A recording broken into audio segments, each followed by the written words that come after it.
Thank you so much for inviting me.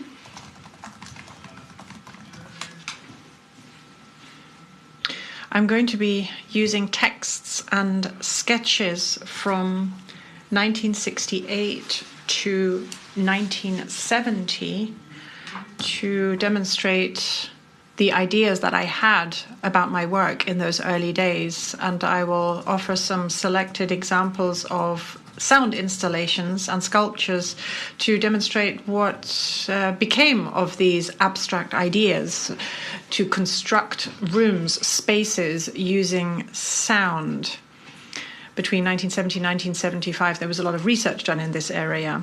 The first image shows, as already indicated, my notes that I wrote down when I was flying from Vienna to New York on the 10th of October 1968. That's the 19th of October 1968. Obviously, you don't have to read it all, but what I write here is that the visual, the optical is now dominant, sound is taking a back seat, the elementary relationship between space and sound is neglected. And that is why it's important to work on the connection between the two. And now I write a sentence that is important, I think. I say here that after so many allegories, music and architecture, finally we need to build sound, meaning that sound needs to be put in a relationship, in a context with space. Music, architecture, allegories. What do I mean by that? Schopenhauer speaks of frozen music. He said that architecture is frozen music. Shelley says, well, architecture is music expressed in stone. These are quite poetic attempts at bringing together two disciplines that are actually pretty far out apart from each other. On the reverse side of that page, you can see what I jotted down during that flight. This is a sketch. Sorry, I've gone too far. Sorry, this thing has just taken on a mind of its own. This is a drawing with a cube-shaped room with loudspeakers attached to the ceiling and the side walls. And below I say that every dot represents a source of sound, and below that it says that there needs to be a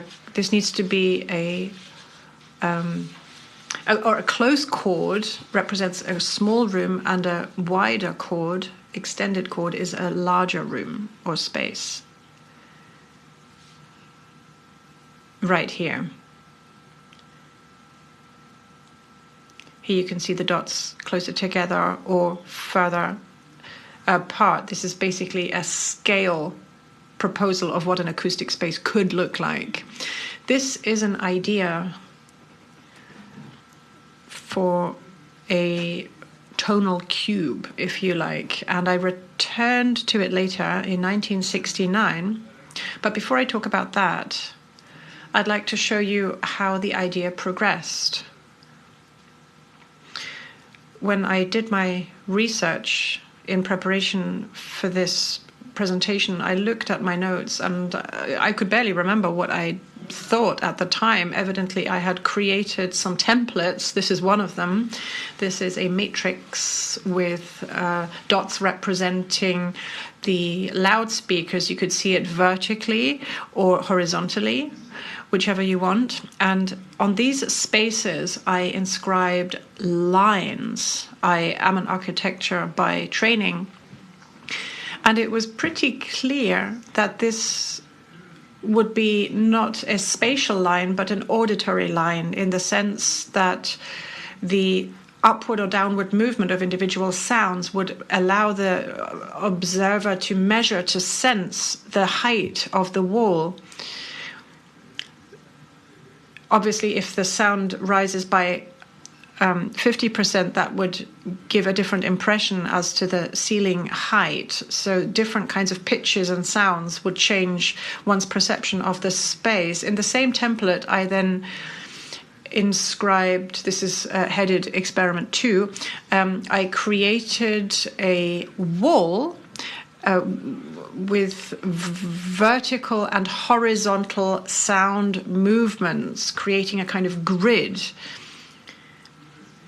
And what I was interested in here is to create a space, a kind of area, a surface, not just a line of sound. Then I created these geometries, and this kind of represents what inspired me at the time. This is a horizontal cuboid or rectangular space. All I did was basically include a circle that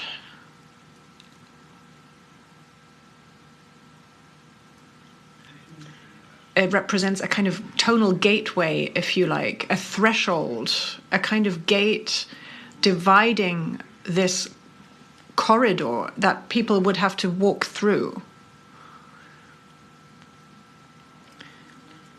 You can think of this as a collection of points that people would have to traverse, or a ring that one would go through. Again, one that changes the dimensions, the measurements of the corridor, the hall. As for the vertical cuboid, there's nothing there.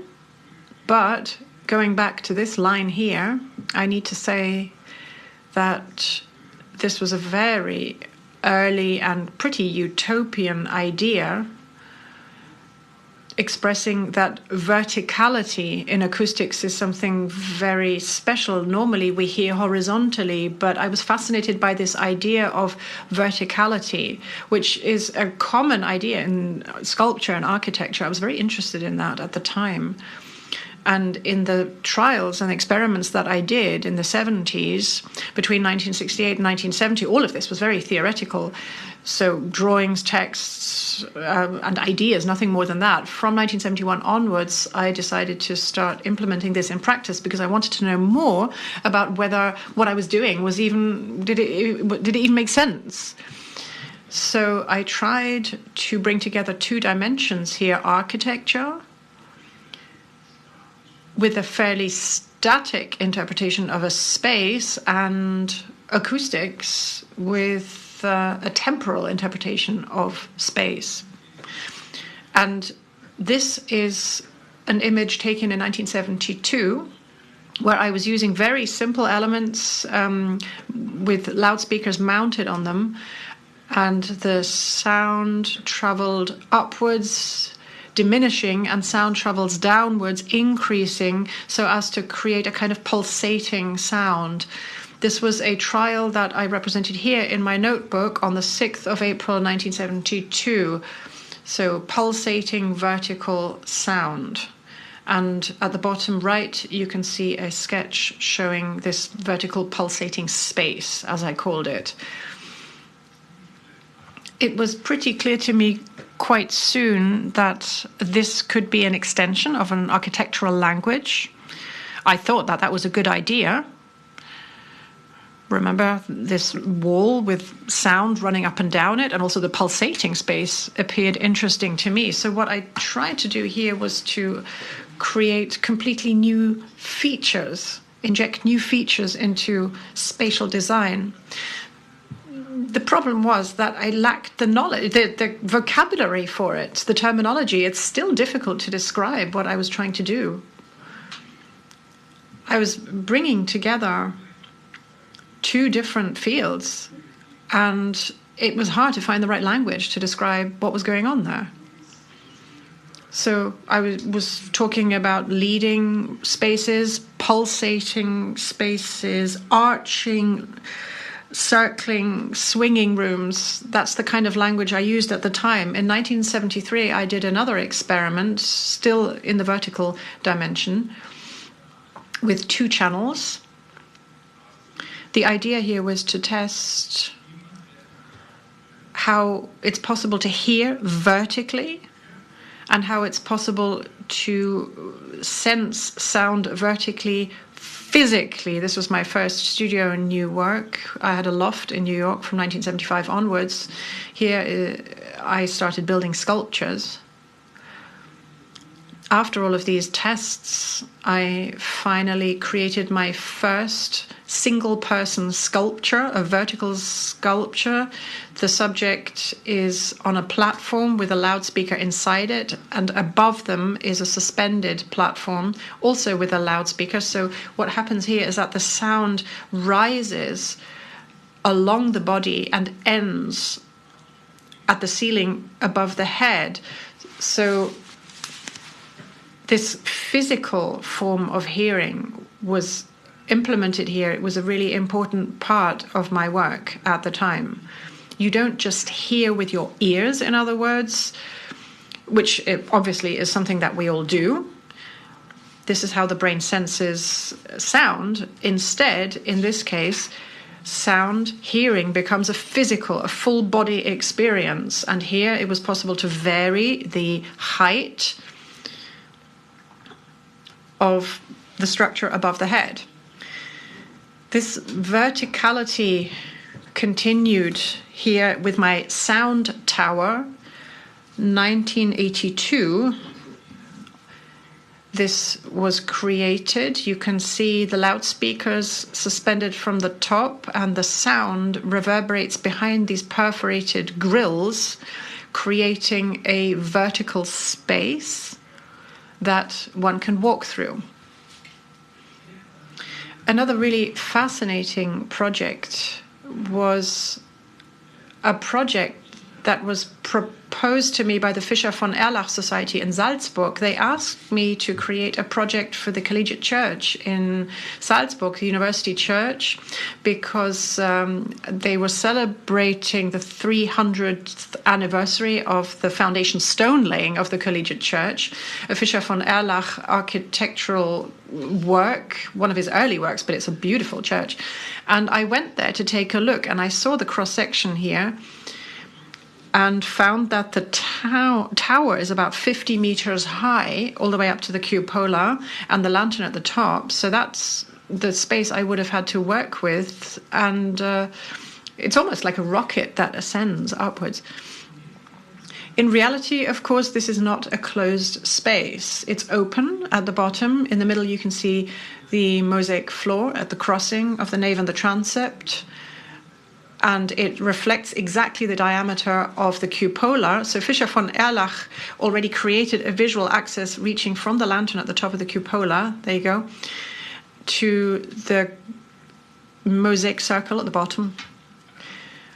And that inspired me to respond to this vertical axis and try and create a dialogue with the acoustic means and ideas that I had. And this created something that I refer to as a vertical sound space, where I used all kinds of technologies that we had, or that we have today, that we had at the time, in order to extend the reverb from its natural 7 seconds to about 40 seconds. In fact, I was able to bring the reverb right down to the floor and then let it rise again. I sent a trombone blast upwards in a crescendo, creating a kind of tree-shaped soundscape all the way up to the Baroque cupola by Fischer von Erlach.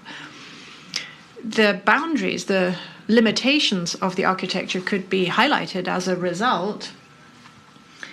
And what was particularly interesting here, I think, is that it was possible to hear the mosaic and the cupola at the same time. You can't do that just by using your eyes, because you have to look downwards or upwards. You can't do both. But with the ear, it was possible to sense both at the same time.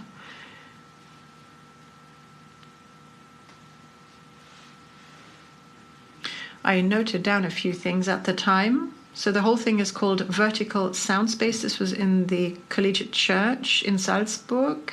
It's a 2-channel composition. One channel is at the bottom, the other is at the top in the cupola. The cylinder is a vertical space with a height of about 50 meters. And the sound of a trombone rises from the mosaic ground up into the cupola. The reverb is extended up to 40 seconds, and the sound travels up and down, but of course it changes the dimensions of the cupola. The loudness can be varied, and so the weight can be varied as well. I was able to use sound in order to adapt the architecture and allow sound to enter into a dialogue with the architecture. That movement of sound allowed me to measure the space. And as I said, this allowed both the cupola and the mosaic on the floor to enter into a dialogue, to be sensed at the same time, thanks to sound. Back to a sketch that I made in 1969, in October 1969.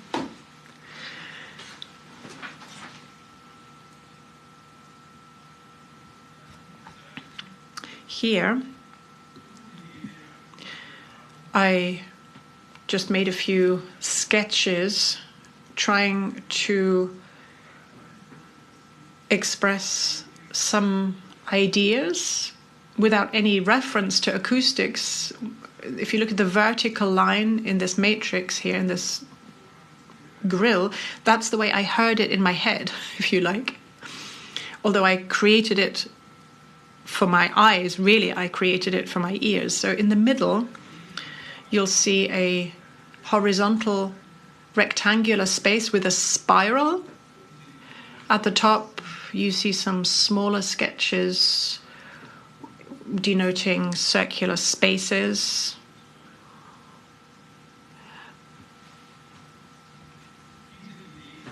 And this idea of a spiraling path was translated into 3D because I wanted to know how that sounds. This is a project from around that time, 1973. Here we have 5 different parallel bars or vertical circles in parallel, represented by these bars, and the subject walks through this sound space. The result of this is represented here, more or less, in a model, a sculpture that I made, and you can see that the parallel dark circles are fixed, and the red tape represent the different dimensions of the spiral space. So if the person walks through this space quickly, the sound in this spiral space becomes extended. If the person slows down, then the spiral space is compressed or contracts. So the person and the motion of that person determines the experience, the dimension of that sound space. It's not defined by the artist or the architect, it's defined by the person moving through that space. So a year later, I extended this. You can see I have better loudspeakers. I rebuilt the tube from the year before and played around with different kinds of motion. So it wasn't just the vertical circle that I was using here, but other kinds of shapes. I programmed the whole thing. I formally composed the experience. And then I had to find an instrument that I developed together with an engineer that would allow me to connect at least exactly 40 loudspeakers. There was no such instrument on the market at the time, and I was able to define the speed and the volume, allowing me to work very precisely, very geometrically. This was the technology used at the time, the hole punch technology. And what was really important here is that I could check against my program whether the experience was accurate. This is what allowed me, this loop allowed me to recreate the process again and again. And this is just to give you an impression of how I formally composed the experience. You needed to use a certain code, a certain language. And this was important to me. I wanted to create a precise geometric space. And you can see my handwritten notes here. I needed to verify whether the velocity was correct, whether the volume was what I wanted. The same is true for this swinging room, which again was formally composed using the paper tape or the ticker tape technology. So one would hear the sound.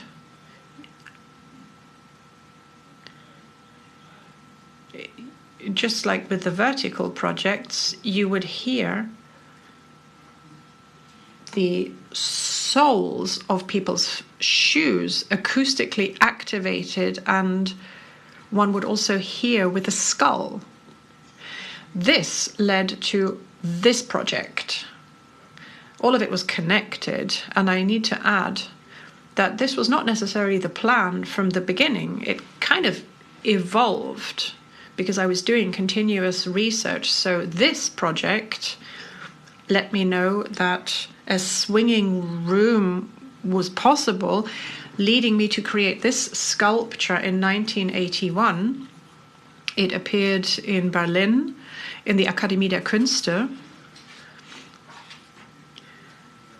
And some years later, it was shown at the Venice Biennale. Now, Eugen Blume then in 2008 requested that I use this time of research, the theoretical part of it, 1968 to 70, and also my pragmatic research between 71 and 75 to show it. It was his request. And it seemed appealing to me because many ideas that didn't seem possible in theory back then, he wanted to show that, yes, it could lead to results. It could lead to what was to become my later work. And here we have this tube, the sound tube of 1973, recreated again and equipped with new technological devices, controlled with new devices. My opinion is there are art historians and curators who think that any work that was created in 1970 can only be performed with a cassette recorder or any device true to that time. I do not share that opinion. If in 2008 I have new options, if new technological options are available to me to present my old material and especially to record it, I will. The problem is with the early works, I wasn't able to record them. I wasn't able to store them somehow. All of those things I created between 70 and 75 were photographed and commented on, but there is no auditive example of them. Nothing was stored. But this does exist now. It is being exhibited in the Nationalgalerie Berlin, but with new technology. The early works that offered 2 channels, space for 1 person, and there were 4 channel pieces as well that I created. to 1969. Again, a theoretical idea and approach. I sketched a sound cube with 384 loudspeakers, 8 times 8, 64 on each side. It was impossible to do that back then, but as a thought, as an idea, and as an incentive or approach to acoustic spaces, that was quite a fascinating idea, quite a fascinating sketch. The 27th of October, as you can see here, I sketched a room with different one-spot accents or accentures moving through this sound cube. The sound was traveling from loudspeaker to loudspeaker, and here the sketch shows, and that is what still fascinates me after all these years. You make this drawing, you do the sketch, and then you wonder, what could this be? If I add 4 circles to the sound cube, you might imagine that all 4 of them travel at the same time, or that sound only travels through the topmost one and then it moves down, if it's a cylindrical shape. Or you might imagine that the second and third one move in one direction and the lowest one in another direction. So just by looking at the sketches, I received inspiration. I was inspired by my own drawings. And it was always clear that this sound cube can never be erected. It was much too early, first of all. And secondly, it was a challenge to keep on developing this way of thinking. And I spoke about terminology earlier. When I speak about space, it's not the classical sense of space. Space in time is created and vanishes again over time. So these are spaces that we're talking about that have the shape of a cylinder and form the shape of a cylinder. It is not the classical space in the classical architectural sense as we know it from different types and forms of architecture. Now, that means space and time are connected in such a way that time is space and space is time.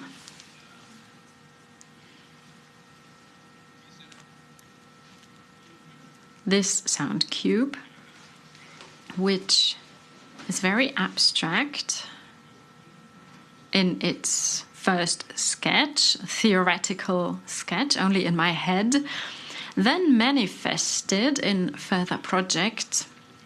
This is the sound cube in 1981 at the Documenta 7. It was shown in 1982 there. And this is a work for one person. The person will lie down symmetrically to the space, intentionally so. I wanted it to be that way so that the geometrical shapes around this person would make sense and I would be able to use them meaningfully. If that person would move around in this space, it wouldn't make sense anymore. The geometrics wouldn't work anymore. And I wanted the person to lie down and lie still. And I wanted either a circling room or circling sound or an arching sound. And the sound cube, it was possible to program different sound movements to the sound cube. That's the nice thing about abstract ideas. In my work, I didn't pursue this one architecture, this one idea, this one work. I wanted to pursue a new language.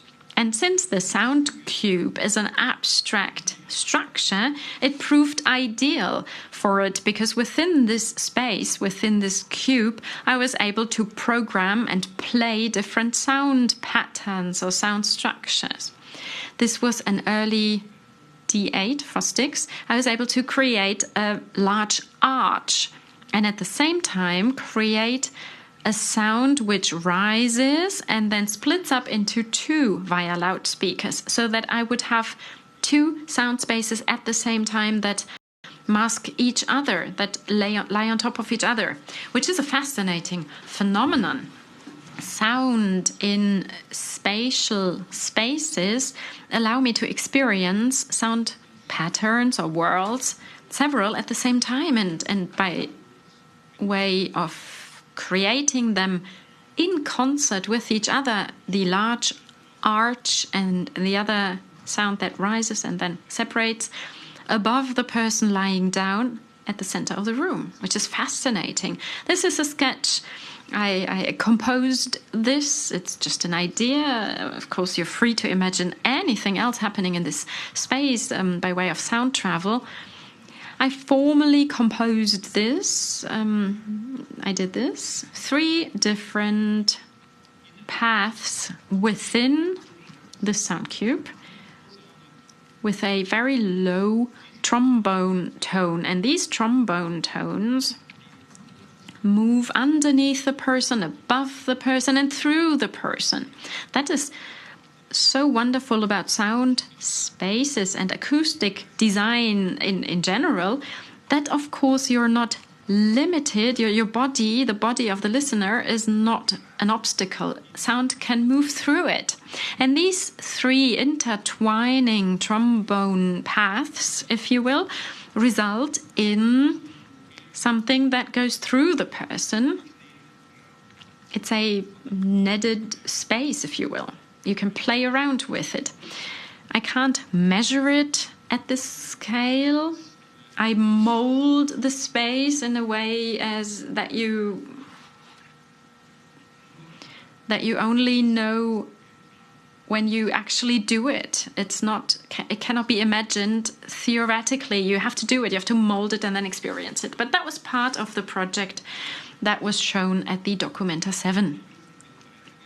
The sound cube is further developed as an idea. This is the Technical University of Berlin, the sound room. I put it up in 1984 and it has been there ever since. 48 loudspeakers. Behind these perforated walls, they are hidden, you cannot see them. In the beginning, there were 6 programs for this space, and today we have a choice of 32. So the sound cube is never completed. There will always be new programs, always depending on the newest available technologies. The first 2 or 3 years, a live computer fed the program into it. After that, another audio player, then a CD player. Now it runs on a Fostic, and then it will change to another format. So this sound cube developed over time in its complexity, showing what is possible. Every week another program is played. So every week, basically, it's a different room. It's a different space in the main building of the university. This is a sketch, an ink sketch that I used to show what happens inside the space. And this is the last version of it. This is the sound cube idea in the latest stage, the sound cube of 2018. It consists of wooden elements.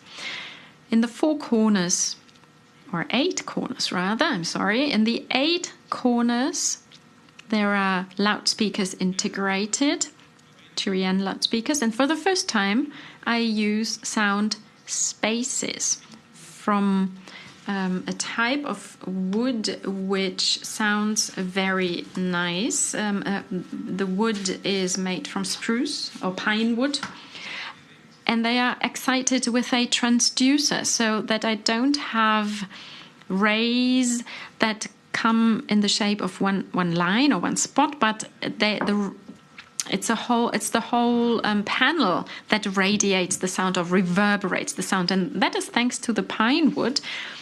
It's perfect, and in particular, it's the hazel pine that is perfectly suited for that. There's the forest of violins south of Vienna, where Stradivarius collected the wood he needed for the violins he produced, because apparently the annual rings of that particular type of wood, that's the hazel pine, is perfectly suited for the violins he created, he built, and I chose this wood. I looked for this specific type of wood to integrate it. So for the first time, I use sound panels that reverberate in a totally different way. Back to the sketches. This is where I sketched simply an organically evolving line within the sound cube of 1969. And in the other direction, there's a counter line, very organically too. I liked it back then. However, I didn't know back then if it was possible to put this into reality, to implement it. This was in 2004, the art festival in Weimar. I prepared for it and I created this. These are industrial tubes with a metal spring inside, so you're able to bend them in any shape or form you wish. And you can create any shape imaginable. 2 25-meter industrial tubes, 24 loudspeakers each. That's a 48-channel composition. And here, too, I'm of course free to experiment with different building materials, I'm tempted to say. I'm able to integrate different sounds and noises. In this case, it's a propagating sound which goes through this organically shaped structure. Well, at some point it's above the person, the listener. Sometimes it's below the person listening, higher or lower. It's some sort of measuring the space, if you will, because the sound will come to me at different heights. That's the same Serpentinata in the museum in Cologne in 2015. It's the Columba Museum, to be exact, in Cologne. And this brings me to the end of my presentation. This is something I jotted down in 1970, some notes I took, where I wrote down a few ideas, some further ideas. Crossing the boundaries of an area, or recreating boundaries by overlapping it with another area. Back then I thought that was quite a challenge. I described it before, because historically speaking there was nothing and no one to model it on. It had nothing to do with an orchestra beneath the stage. It had nothing to do with anything known. It was, in the beginning, it was a utopian idea. Two areas overlapping to fuse space and time. And then there are two short pieces, two notes, using your body to experience, to measure something, and that 71 as well, to see the space and to hear the space. And this is what I studied in 1971, the importance of using the body as an acoustic phenomenon, understanding the body as a whole as an acoustic phenomenon. It wouldn't make sense to study only the effect on one's ears. So here the sound will move around the body, diagonally across the body, etc. And at the end of my presentation now, I would like to share one thing with you, one work that I created, a project I created.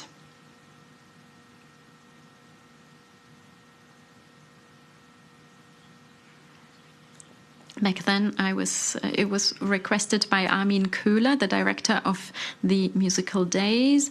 The Danuvian temple was the place where I was supposed to create a project. So I looked at it. I looked at the structure. You go into the temple, you walk into it, and you don't hear a thing. And then when you go to the edge and look at the very early Danube it moves on to go into the Riga. So as of then, it becomes the Danuvian River.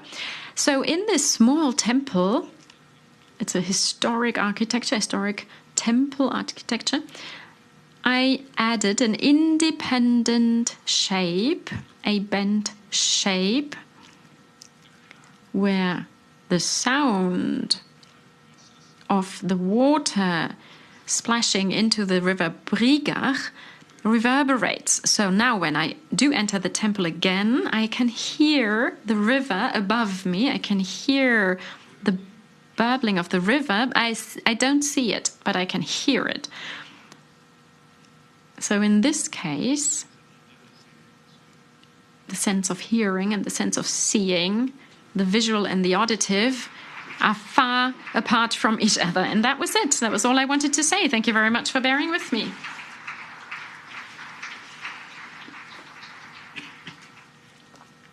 Herr Leitner, for taking us. I really appreciate the way in which you have took on the role of your own archaeologist. I'm sorry? I said, I really appreciate the way you took on the role of your own archaeologist to excavate the past of your own career in order to trace the what were then unknown trajectories, right? From your utopian visions to the ways in which they actually manifest themselves in these different lineages of projects that ended up in a way becoming real, maybe not in the manner that you expected, but still we now have this corpus that we can see retroactively. So now I'd like to ask the audience if they have any questions. I have one right here.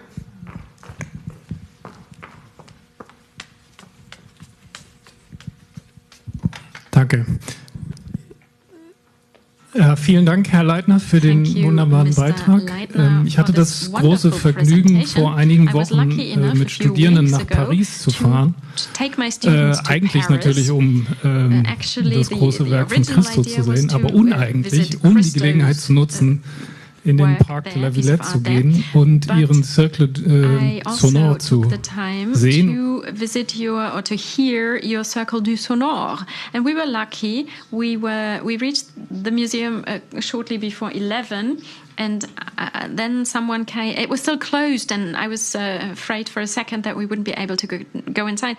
And you went inside. Yes, we did. We went inside and we listened to it.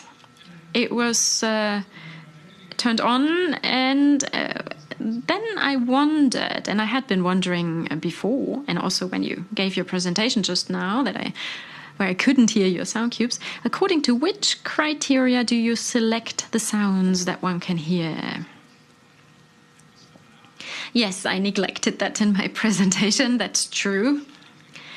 In the beginning, these were very simple sounds, percussive sounds, or very low cello frequencies, string instrument frequencies.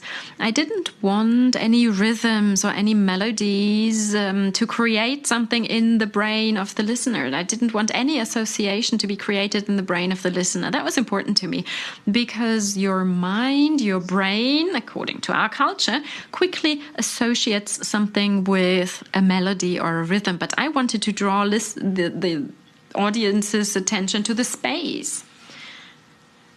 And we have sort of forgotten to do that, but you can relearn that if you nudge people to do it. However, once technology progressed and the options to record and process sound, all of this new software that now exists, a lot can be done nowadays, and I've created something that, like I always wanted to, that I can work on sound and process sound like any other material. So this vertical space for one person only, I didn't want to do that with a half dome. It wouldn't have been correct, and it wouldn't have been musically possible. And in today's version of it, I have the peaks shift. It's not a musical step, but it's a psychological step, and you can hear it. It's very small, but it works. And I have to say, the developments, the progress of the world of sound, the software of sound, or sound technology, if you like, the recording and processing is, and especially the recording it for posteriority, historically speaking, recording and storing, that turns it into something completely different. Now, if you've visited it in Paris, the Cercle Sonore, it's wonderful to hear that that it works for you. A wonderful person who used to work for me, Manfred Fuchs, did that for me. At first, we used a live computer, then we had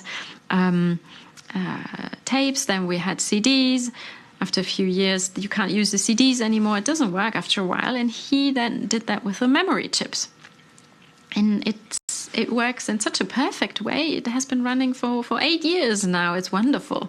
In Donau-Eschingen, I did a work last year. I did a project with parabolic mirrors, an installation which can be listened to every day. It was also Manfred Fuchs who did that, who recorded it on memory chips, and it seems to work. Seems to work for people. I'm very happy that you said that. I'm happy that you were able to experience that. So it's still alive, right?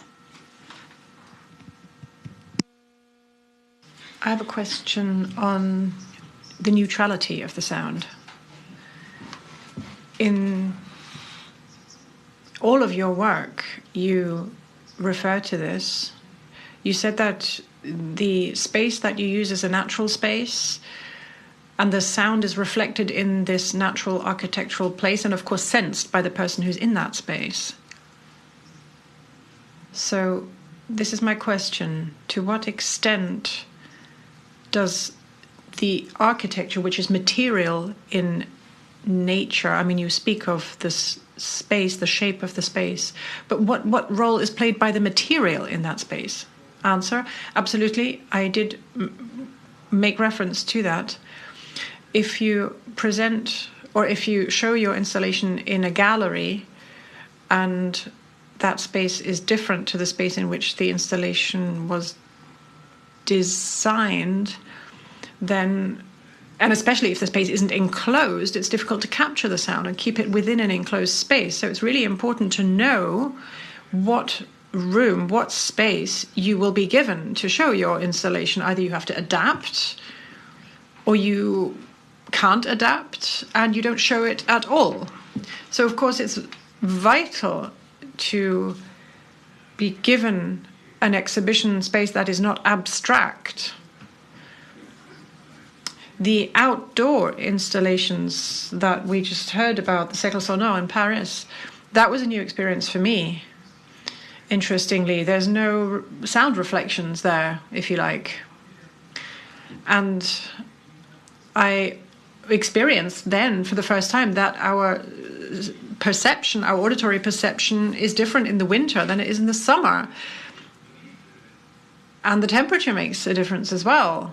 The air temperature, the humidity, the light, all of those things influence our perception, our auditory perception of something. And in Paris, I experienced that for the very first time. I did not know that before, but I learned in Paris how important these factors are. These are factors that are very difficult to plan for, and that's a good thing, I would say, because that makes the whole thing more interesting. Mr. Leitner, thank you for your presentation. That was really interesting.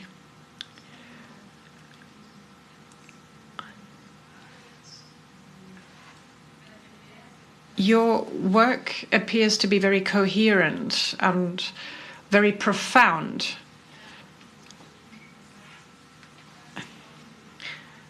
And yet we just heard that your work might be shown in an abstract space. Everything is recorded, and then you have enclosed spaces. And that led me to ask what points of reference you use, what inspired you or inspires you, present tense, to create these works. Answer: well, I did read out some of my very early notes and showed you some early sketches. I didn't know where that path would take me, as I said, but I believed I was on the right track. what I showed you, and I think that reflects the ideas that I had, was to create allegories between space and sound and use sound as a material. I mean, I'm architecture by training, as I said, and I love modern music. This was back in the 50s and 60s. And the architects at the time, Kagel, for instance, worked with sound quite a lot. Maybe I didn't understand at the time what the implications would be, but that was the beginning of my inspiration here. And then, of course, there was a movement mouvement en lumière in Paris. That inspired me as well. So you kind of absorb all of these influences and you kind of tuck them away for future reference. You never know when it might pop up again. So all of that was tucked away. And as I said, on that flight from Vienna to New York, when I was physically leaving what I perceived to be quite a restrictive environment in Europe, I started developing these ideas. But for a very long time, this was work that I could only do by myself, because I said I wanted to work with sound. People said, well, you're not a musician, so why would you want to work with sound? So I was on my own for a long time until my first studies showed, this is actually possible. And that's when things happened. Yep, that's it.